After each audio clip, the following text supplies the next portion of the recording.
This was a direct, audacious violation of the Ten Commandments, a return to the idolatry of Egypt, and a direct affront to Jehovah. Jeroboam, now king of the newly formed northern kingdom of Israel, immediately faces a profound political dilemma. He feels that if his people continue to go to Jerusalem to worship, their hearts would eventually return to Rehoboam and the kingdom of Judah, potentially undermining his nascent rule. So, in a calculated yet profoundly apostate move, he devises a new religion, a clear attempt to control religious practice for political ends and sever any lingering ties to the South.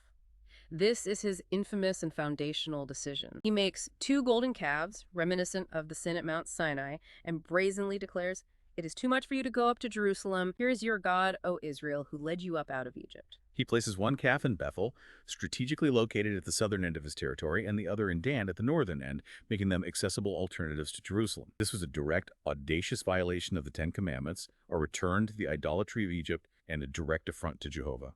And he doesn't stop there in his effort to cement this new, corrupted religious system. He also builds houses of high places throughout the land and crucially appoints priests who are not Levites but chosen from among all the people, further undermining the divinely established religious order and the legitimate priesthood. This entire setup was meticulously designed to consolidate his power by severing the religious and spiritual ties that bound the people to Jerusalem and the Davidic dynasty, but at the cost of spiritual integrity. The prophetic denunciation of this idolatry is swift and dramatic. A man of God from Judah is sent by Jehovah to prophesy directly against the altar at Bethel, foretelling its destruction. When Jeroboam, enraged, stretches out his hand to seize the prophet, his hand withers, becoming instantly paralyzed. At the prophet's prayer, his hand is miraculously restored and the altar itself splits apart and the ashes pour out, confirming the prophecy. This is an undeniable divine warning, a direct intervention.